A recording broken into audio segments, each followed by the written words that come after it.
settle for less. It's all in your head, how you think you manifest. So get ready to rise, cause we about to be the best. Gotta switch it up, gotta break the old habits. Get your mind right, turn your dreams into habits. No negative vibes, only positive thoughts. What's up, guys? Welcome to another episode of the Mindset Cafe podcast. It's your boy Devan, and today we got a special guest. We got Igor Kheifets with us. He is an Amazon bestseller. He wrote a book called The List Building Lifestyle. He also has his own podcast, and he has a few other companies that, I really think that it'll change your guys' perspective on what a business can do, as well as just entrepreneurship from his journey alone. So, Igor, thank you so much for hopping on today. Oh, no, it's my pleasure. And you got dope intro music. I was going like, is this a podcast or we're in the club? No, thank you. I appreciate that. So let's dive in a little bit. I mean, I know there's a lot to you, and I know your entrepreneurial journey has, come a long way thus far. But how did you get started as an entrepreneur? I never planned to become an entrepreneur. I never really knew what that even means. But at some point when I was maybe 19 or 20, I realized that I didn't want to go that same beaten path that all my friends went. I was actually just writing an email to my list about this earlier today. And I was, kind of remembering that I graduated the Israeli Air Force Academy.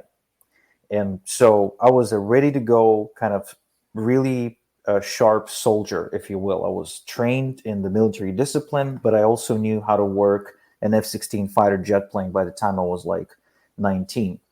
So guys like me, we got snatched up by big corporations in Israel where I used to live. I'm originally from Ukraine. I was born in Ukraine, but I grew up in Israel and now live in Canada. So it's a bit of a complex mix.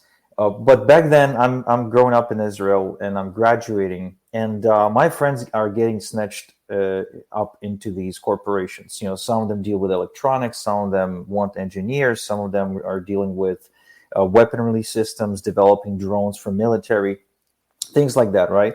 And I got a chance to work for about 8 weeks or so. I got a chance to work at a secret military base on a project that has to do with airplanes as my graduation project. And I got a bit of a glimpse into the future because, I got to hang out with a bunch of guys who graduated the academy a few years before I did, and they were now serving and working in these secret bases.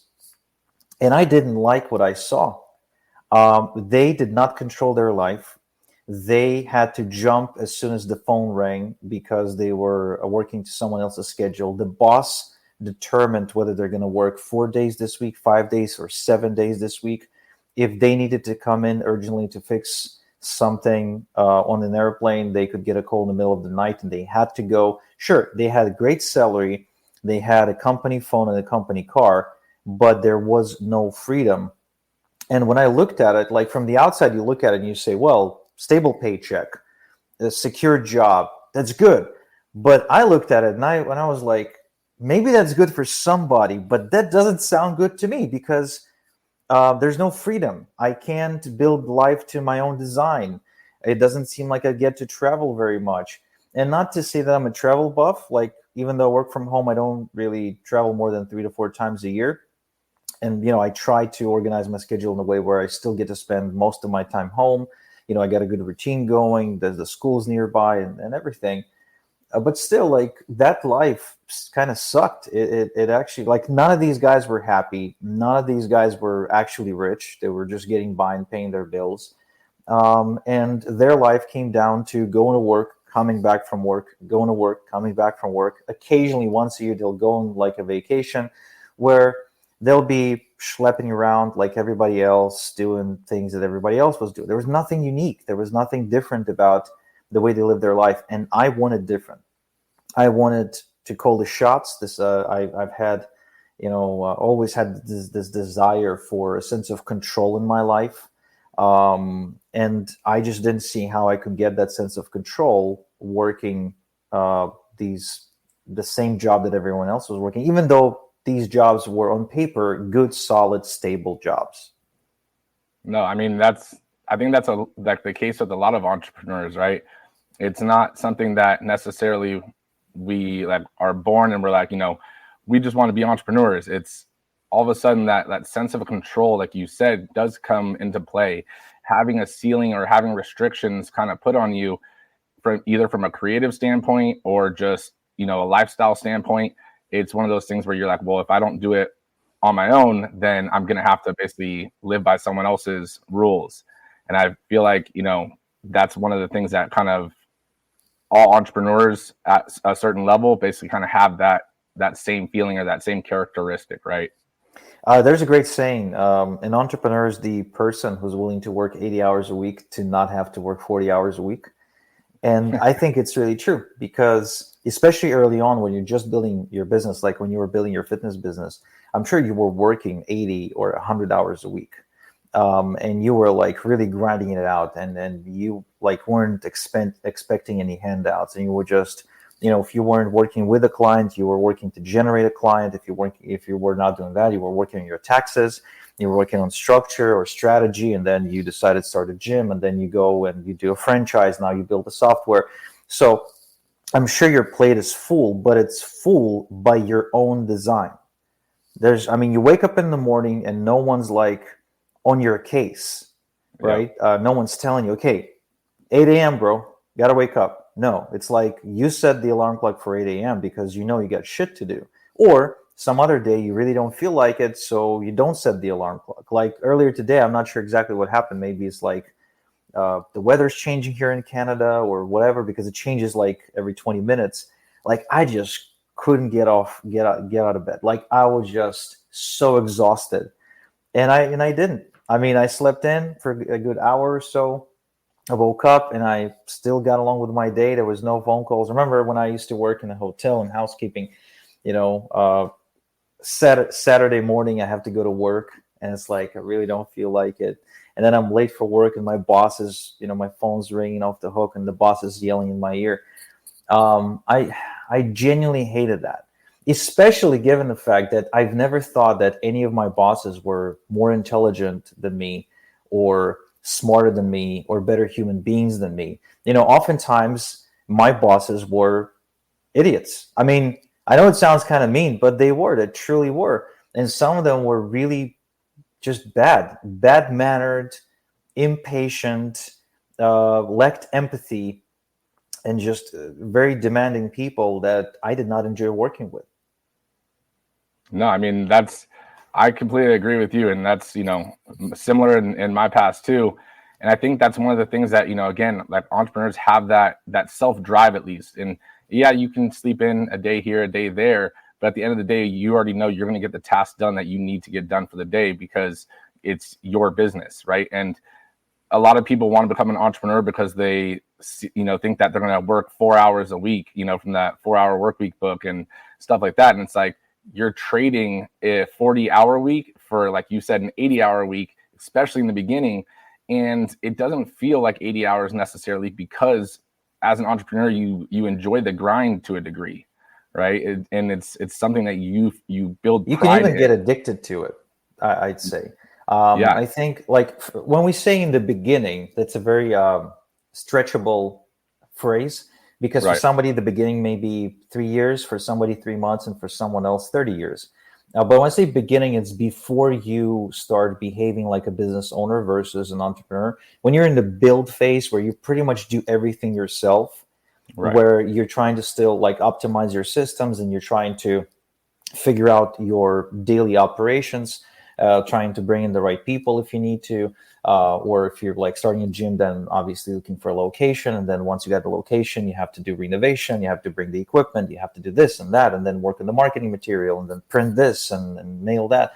So the beginning can last for a long time. I think I got stuck at some point and I spent, so I've now been doing this for a good 15 years. I think I spent a good 10 years being addicted to the grind. Like I got the idea that I had to work my ass off to make money was so engraved in my mindset that I couldn't accept the idea that I could build a system that makes me money instead. Like, for example, these days, I'm a list builder. As you said, I wrote a book about list building. I have a podcast about list building. It's because list building or email marketing is where I make my money. Almost every dollar that I make, I can track it back to an email that I sent to an email subscriber, whether it's a customer or a prospect or joint venture partner or anyone else.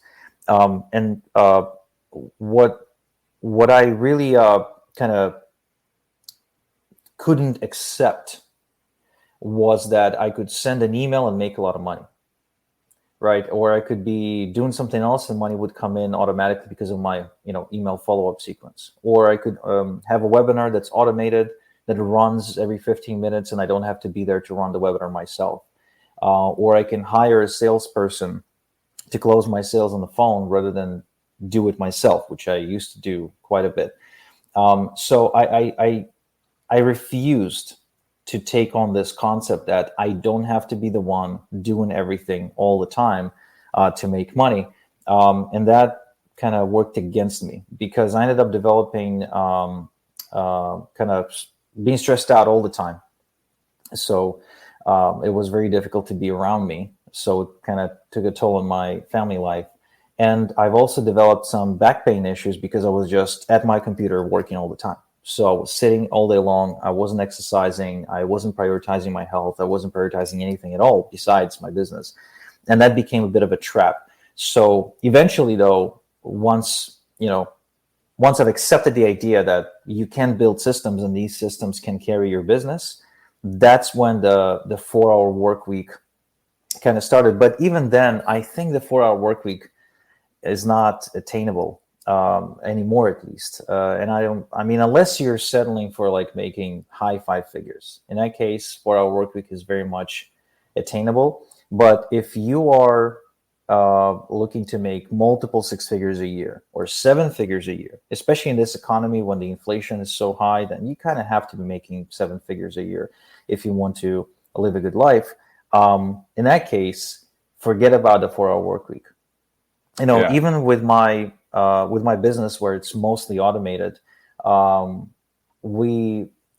I just count the hours that I work, I still work from roughly 9 a.m. because that's when I drop the kids off at school and come back, from about 9 a.m. to about 1 p.m. every day, which means I'm working, 4 hours at the very least. Some days after lunch, I'll do calls, I'll do recordings like this one or something else. So on average, I'd say I'm averaging about 5 hours a day, about 5 days a week. Now, that's pretty good, but that's not a 4-hour work week, which is, again, a bug that, of course, as soon as you find out you can do that, you're always like, oh, I want that.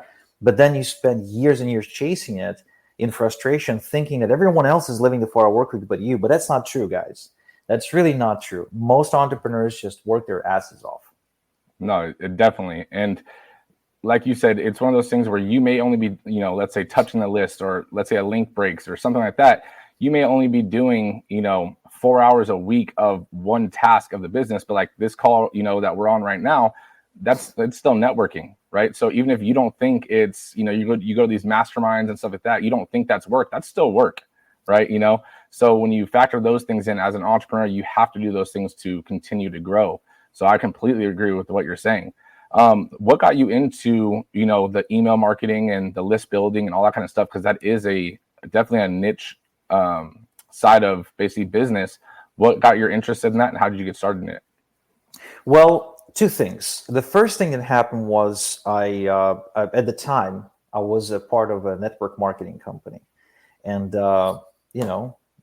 what you do in these companies is that you try to get a friend who will get a friend who will get a friend, right? So I ended up doing a lot of face-to-face talking to people. I sucked at that.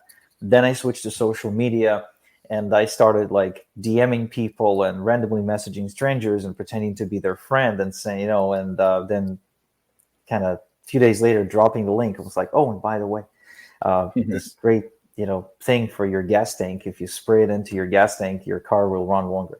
Whatever, all that stuff. And I realized that I sucked at selling, for one. And the second thing I realized is that it's really just it's a lot of work to sell, $20 a month gasoline, inject like a spray you inject into someone's gas tank, like one by one. It's just very, very difficult. And then I started looking for a different way to do things. And I realized that many of the people that I was following at the time who were teaching direct marketing principles, but of course they were teaching it through the internet, because I was isolated in a way. Like I was in Israel at the time. It was before the information boom. It was before everyone and their brother was an expert at something. It was before social media was exploding with gurus and everybody telling you suck and you should change. So in Israel, there was no role models for me. So I was like looking to the West, and I was following guys like Jeff Walker, who just released at the time, he released the product launch formula, and Frank Control, who released Mass Control, and Ryan Dices and the Perry Belchers of the world, and all of these guys that were basically showing at the forefront, if you will, of digital marketing. And I noticed that they would just get together and they would just email the heck out of their lists, right? So anything that like anytime I engaged with any of them in any way, it always led to an opt-in form where I had to enter my email, and then they would email me stuff, and then they would email me more stuff and more stuff. And every time they had something else to sell, they would email me again. And, I'll be excited, be like, oh, this new thing that they got going on, and this new course, this new program, this new webinar, this new software, whatever. And I was like, you know what? If these guys are, mailing so hard, maybe I should build an email list as well. And this kind of set me off into a really long journey that took me a couple of years to figure out the best way to build a list, to monetize the list, and to continue scaling it as well. And it didn't start earning me money right away, but as soon as my list hit a couple of thousand subscribers, that's when I ran a campaign. And I think I sent out an email, made like 17 sales with one email. This is where I was like, I made it, and I haven't stopped ever since. No, I mean, that's awesome. I mean, when you finally get that break of it working, like even though 17 sales, like it's like all of a sudden that light bulb like just brightens, right? It goes from just being a dim light to, wow, this works. It's amazing when that happens as an entrepreneur, right? Now, the mindset of doing email versus text or even like calls, what is that mindset or perspective you have to have when you're building your email list? Because it definitely is different. The verbiage is different, all that kind of stuff. So what's the mindset that you had to learn to develop to excel in what you do? It's a bit of a farmer's mindset, because oftentimes what you're doing is you're planting seeds. And that's really what you control. You're planting seeds in a form of generating email subscribers on your list, and then you start developing this relationship. In a way, it's not a relationship like a relationship between you and me, where we get to chat, we get to sit down one-on-one, we get to discuss our passions and hobbies. But it's more like the kind of relationship you have with your favorite movie star, or with a radio talk show host, or with an author of some sort, or maybe even a politician. Like you basically ask yourself whether you agree with what the person stands for, right? And so your job as an email list owner is to communicate what are these things that you stand for.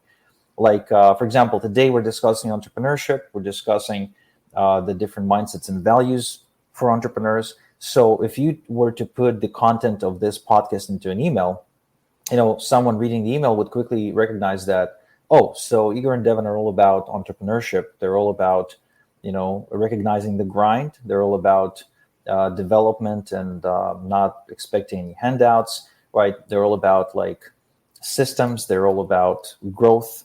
So if the subscriber reading your emails kind of buys into those values, or if they share these values, most of the time people just buy into the values that they themselves already have, then they're going to follow you. They're going to read your emails in the same way they're going to read your Facebook posts, in the same way they're going to read your tweets.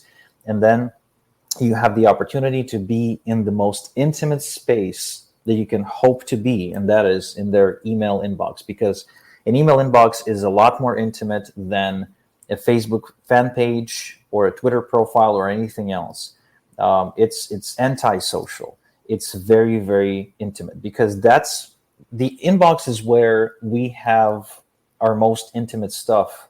For example, like Amazon receipts go into your email. If you set an appointment in the embassy to renew your passport, it goes into your email. If you're filing your taxes, you're talking to your accountant using emails. If you're getting, I don't know, sued, you're probably going to get an email and a physical letter as well. So anything to do with intimate and personal stuff, especially purchases, then that's going to be the email territory. And so if you're there every single day, you are maybe not a friend, but you're a trusted, trusted person in their life. They're choosing to keep you there. Then you are now making a fan for life, right? You can email them. I mean, I email every day. I don't know about other people, but you can email them every day with different news and offers and bribes and everything else, and people just keep on opening. I got some people on my list now. I've been there for 10 years.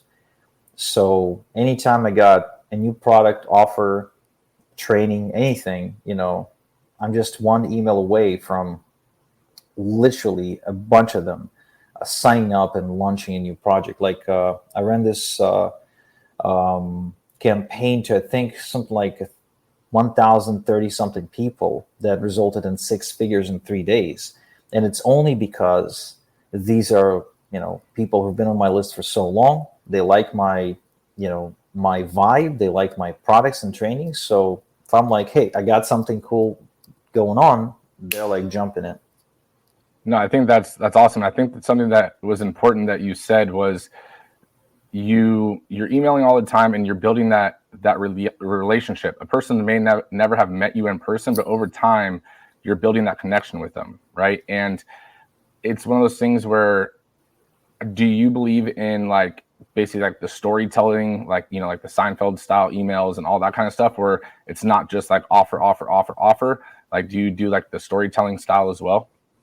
Well, the thing is that they are not exclusive, not mutually exclusive. So when you say, do I do storytelling? Yeah, but I do storytelling and make offers. Every Right. email that I send out has an offer in it, because that's what my people expect from me. I do have a content-only newsletter, but even that has offers in it, but more in the form of placements, kind of like what you would do in a podcast, where you break the content of the podcast in order to bring a special announcement. But I use storytelling. I use pretty much every direct response marketing technique you can imagine, and it always leads to an offer of some sort. No, see, I think that's huge. Like, if someone's getting into doing email campaigns, and the keyword right there is a campaign, right? It's not just one and done. It's you do it every day. Like there's a reason why you do it every day. You get some people today, it's some people tomorrow, but all again, they it's a net total. But again, it's not just, hey, I have this offer, buy it, right? There's a story, there's more behind it, so that people read it, they're enticed to read the entire email and then actually get the offer or the product. I want to go back to something you had mentioned earlier, right, and tie it to what we're talking about now. You mentioned, and I completely agree with you, that today's day and age, everyone's an expert, everyone's a guru, and all that, right? Now, tying that into, so many people basically use the offer of, let's say I have an email list of 10,000, or you can buy my email list of 10,000. As a young entrepreneur, that might seem enticing, right?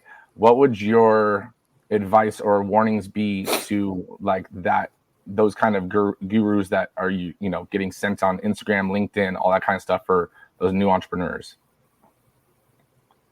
Does that make sense? Given that I've been in the game for so long, I learned to simply not trust most gurus. I try to do my due diligence, and to be frank with you, I don't actually go on Instagram and other platforms anymore for the last few years. Ever since I read the book by Cal Newport called Deep Work. And what I realized is that it completely transformed my life in several ways, one of which is I became a lot more productive, meaning that I don't have to exert as much effort trying to block a distraction anymore. I can just focus on my work. So it's much easier for me to produce this way. But in addition, I don't get to be distracted with everyone saying, "Oh, look how great my life and business is." And if your life is in business is not as great as mine, then you're an idiot. So I try not to go there. When I do have a problem of some sort, like I'll go and I'll look for solutions, and in that, then what I would do, I would probably find the top 3 expert on the subject, and I would go and either buy a consultation or join their low ticket thing, whatever the thing is. And I would basically ask them all the same questions if I can. And then based on the answers that I'm getting, if I'm hearing commonalities, then it probably means that I should be paying attention there. And if I'm not getting commonalities and it's all contradicting advice, which I think is one of the biggest problems today. Let's say you've got a problem, you've got 5 experts, and you've got 4 different opinions. That's especially true for medical stuff. Like I said, I developed low back pain issues over the years because I was just sitting behind my computer all day, and trying to get low back pain advice from doctors, from actual, not even Instagram people, like from actual doctors, is so difficult. You go see a physio, and he's going to tell you that your abs are too soft. You're going to see a doctor, he's going to tell you got a herniated disc and you need surgery. You're going to see a different physician, he's going to be like, oh, let's get you a steroid injection so you're not in pain anymore, and blah blah blah blah blah. Like, it's very, very difficult these days, and I really don't have a way to differentiate who's legit and who's not, especially on Instagram and social media, where everyone seems the same. I mean, especially now with ChatGPT writing everyone's copy, everybody sounds like everybody else. So that's not really helping. In my opinion, you go and you simply ask the same questions of multiple experts. Based on the answers you're getting, you see, you're either looking for someone who's going to say something completely different. And you're like, okay, so everyone's saying this, and this person is saying that, so I'm going to listen to this person because they sound different. Or you look for commonalities as far as solutions suggested, and then you can dig deeper. What I also find is, as an entrepreneur, the quality of my answers really depends on the quality of my questions. And the way the algorithms on social media platforms work today is that they pretty much just give you the answer that you're looking for. You know what I mean? Like, if I go on YouTube and I type in, I'm Jewish, for example, and I go on YouTube and I'll type in something like why Hitler was right. Okay. It's going to show me a bunch of conspiracy theory videos about why Hitler's plan was actually pretty good. It'll talk about the current situation in Europe, where you've got lots and lots of immigrants coming in and causing lots of havoc, et cetera, and whatnot, right? But if I type in why Hitler was a monster, I'm going to find videos about that. So it pretty much gives you the answers that you're looking for. So when I was trying to fix my back pain issues, and when I went in, I was typing questions about stem cells and how stem cells help with back pain. I was literally getting like videos of people be like, "Oh, I did stem cells and I don't have back pain anymore." Then I would go and I would ask, "Are stem cells bad for you?" And all of a sudden, I'm getting lots of videos of people complaining, "Yes, I did stem cells, and these are the complications. This happened to me, that happened to me. This clinic scammed me. This clinic," and it's basically just telling you exactly what you're looking for, almost like serving your confirmation bias more than anything else. Which is why these days I'll probably spend more time looking for the right questions to ask rather than looking for the right expert to listen to. That would be my number one priority. Yeah. And the other life hack that I've discovered is, obviously it's not new, but I would find people who had a similar problem before, and I would ask them for the resources that they've used to solve the problem. Oftentimes I'll be asking them for a book recommendation, because chances are, if somebody had a problem and they solved it, there was a book of some kind that kind of led them to the discovery of the right solution, which for me seems to work when it comes to investing, when it comes to health, when it comes to relationships. Oftentimes, I'll find the right answers in a book, in a good book that comes recommended by multiple experts in the field. And that will lead me to asking the right question that's specific to my situation. Because, with all the complexities of looking for answers these days, there's one more layer to it, and that is your situation is probably unique, right? Like with my back pain, I've discovered that eventually it wasn't about my herniated disc, and it wasn't about my abs, and it wasn't about, a bunch of other stuff, but it actually came down to my glutes and my weak glutes because I sit down all day. So the questions I had to be asking to solve my problem is, what is the right way to train your glutes? And then once I've got deeper into that, it was actually specifically to glute medius, which is the muscle that's responsible for like you walking upright and you're balancing from, when you lean to side. And once I've asked the right question about how to strengthen that muscle, actually I had to go through another layer of differentiating between stretching that muscle and strengthening that muscle. Turns out two different things. So once I got to a point where it's like, oh, maybe I need to be strengthening that muscle, then I started asking questions such as, what are the best exercises to strengthen your glute med? Then I got deeper into different workout regimens and eventually built a custom workout plan that led to me completely eliminating back pain. But again, that's a result of like over 3 years of digging, asking questions, trying things. But, the outcome was worth it for me because I was living in pain. No, and I think that's awesome. And what you said too about asking the right questions is huge, and asking the right questions and doing your due diligence and vetting people, because if someone's not doing or hasn't done what you need, then again, you got to kind of take it with a grain of salt, right? If someone's never built their own email list, but then and they don't do email marketing, but they're just selling an email list, it's like, well, how well is this? If someone went to buy personal training or, open one of our franchises and I didn't have one myself, then it's like, why should I trust you? And so I think a lot of times, like the problem that you think you have, like you said, with your back, is not always necessarily the actual problem. It's something else that's radiating to cause that problem, right? Like business, just like the body, it's a chain. So just because there's a kink in the chain somewhere, you're going to feel that pain somewhere else. And same thing with the business. You think that you just need an email list, but really it's like, why do you need the email list? And then take a few steps back, ask the questions, take a few more steps into it, ask more questions, and really dive in. So I think that's huge. And I think that's one of the issues with a lot of newer entrepreneurs or entrepreneurs that are trying to become business owners. And the difference, in my opinion, is one, they've traded a job for another job. Their business is their job. And then the other side is like, once you start to learn, building a team and delegating, taking off the hats, like you were mentioning earlier, and, giving other people the hats so you can be in your zone of genius.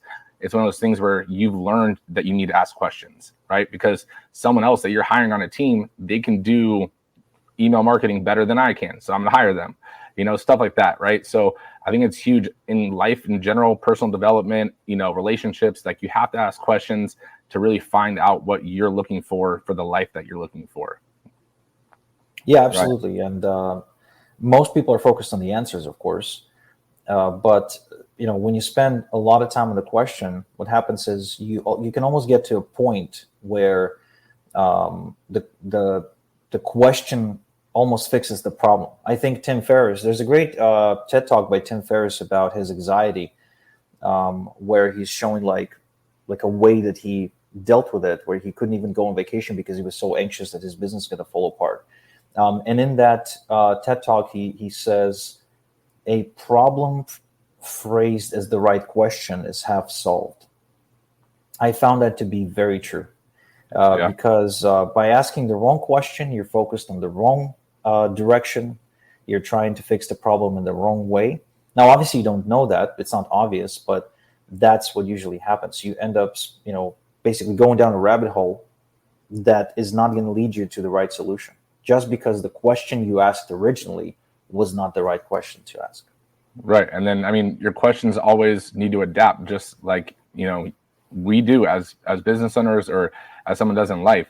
just like when you got those 17 sales, then you're like, well, why didn't I get more? Then you ask the question, and then all of a sudden you get 20 sales, and then you're like, well, why didn't I get those? And you keep digging in deeper and deeper. So I think that's huge to learn in life. At what point did you decide to write a book, and why did you write a book? Well, I just got tired of answering the question, Igor, what do you do for a living? To be honest with you, because whenever I would hang out with people and they see the cars that I drive and my lifestyle and the fact that I don't really have like a traditional job, they would always ask me what I do. And eventually I figured, that it's kind of hard to explain to people what list building is. Most people just think I'm a spammer when they hear it, of course. So I figured, you know what, maybe it's time I wrote a book, and then I would kill two birds with one stone, because one, I can now, put the book into the hands of anyone who I want to hang out with, and it's going to be a really good icebreaker. But also for business, it became a very good lead generator. It became put me on the map as the expert on list building, because until then I was just a guy who was building a list, but now I'm a guy who can teach you this, and actually, the book sold lots of copies. So, I'm a quote unquote somebody. Funny thing is, I turned the book into an Amazon bestseller by running a 3-day campaign to my list. So, I know that's the crazy thing about, I know, a few authors now, and it's once you get into the field at a certain level of entrepreneurship, you start to learn that, a lot of people do write books, but there's tricks to certain things that you don't know at the everyday level, like to become a, New York Times bestseller or other, bestsellers. There's just certain requirements that you need to hit, right? So like how you just mentioned, you ran it to your list. One of my good friends just launched his book. He ran it to, our group and his list. And he owns a barber college, and he still has an email list as well, right? So it's he ran it to his list, and he was also an Amazon bestseller. It's there's certain things that you start to learn, but you learn it through networking. You learn it through all the different areas of entrepreneurship. And again, it's about asking questions. How does someone become an Amazon bestseller? Well, find an Amazon bestseller and start asking questions, right? That's right. So before we wrap up, I have, one question for you that I like to ask everyone on the podcast, right? Let's say in a hypothetical world, right? This is everything that you've created. Your list is gone. Everything is gone. Your book's gone. You have one message that you can leave on basically your tombstone as your legacy message. What would that message be?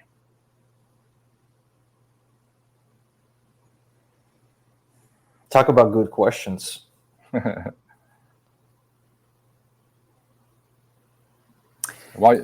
message would be don't be like everybody else. I've learned as I was building my business that the people who did exceptionally well in any category usually did not behave the exact same way like everybody else in that category. I mean, this is true about life in general as well. If you look at most people, they're overweight, they're stressed, they're eating crap, they're not sleeping well, they have shit relationships, their life sucks, right? So I've kind of adapted this mentality early on, where I didn't want to be like everybody else. I didn't want to be like everybody else working a job. I didn't want to be like everybody else living, where I was, when I was born, or where life kind of put me. I wanted to make that decision. If I travel, I don't want just to go and be inside a hotel. I just want to go do something amazing. Last time I went to Vegas, I got into a helicopter with a machine gun and got to shoot the machine gun out of a helicopter. So that's unique and different. I usually try to do things different, and that leads me to asking different questions. That leads me to almost have a disdain for average or like everybody else. The only time when I want to act like everybody else is in a restaurant picking a meal, because I would just ask the waiter, be like, what's your most popular dish on the menu? What is the one thing everybody orders all the time? Because then that's good. But other than that, I just think be different. Be just try to be different. If everyone's zigging, you need to zag. And that advice served me well throughout life. No, I mean that's awesome. I mean, don't be a sheep or you'll get lost in the herd, right? You got to be different to build the lifestyle that you want. Don't worry about the judgment of others. Where can people connect with you and learn more about building lists and about your book and stuff like that? Yeah. So if you want to get a free copy of this book, The List Building Lifestyle: Confessions of an Email Millionaire, you can go to igorsbook.com and you can basically grab a free copy. You chip in on the shipping and handling, and I will throw in $3,200 in free bonuses that include some courses on list building, some traffic generation stuff, landing page templates, email templates, and lots of stuff that you need to actually build a list. If you're in the US, it will cost you $10, I think, for shipping and handling. And if you're outside of the US, anywhere in the world, I think it's $20. But it's really worth it. Otherwise, you could go on Amazon, just type in list building lifestyle or type in my name, Igor Kheifets, and you could get this book on Amazon. But if you do that, you don't get the bonuses. So I recommend you go to igorsbook.com to do it. I also recommend you check out our podcast by the same title, List Building Lifestyle. We got some really cool conversations there, not just about building a list, but all things business and specifically marketing. And promoting your business and getting more clients, generating more leads, and doing it in a way that doesn't kill you. No, that's awesome. Thank you so much for taking the time out today and hopping on. Yeah, my pleasure. I appreciate the opportunity, and hopefully your listeners found some value in what we shared today. No, I definitely know they did. Make sure you guys share the show, leave a review and connect with Igor to learn more about, building a list. And if you are a new entrepreneur, I promise you, it's one of the things that you're going to have to learn at some point. Might as well dive in now and start building that list, because it is not an easy task, especially in the beginning when you're just trying to figure out how you're going to, take your business to that next step. So like always, guys, we appreciate you. We love you. We'll talk to you on the next one.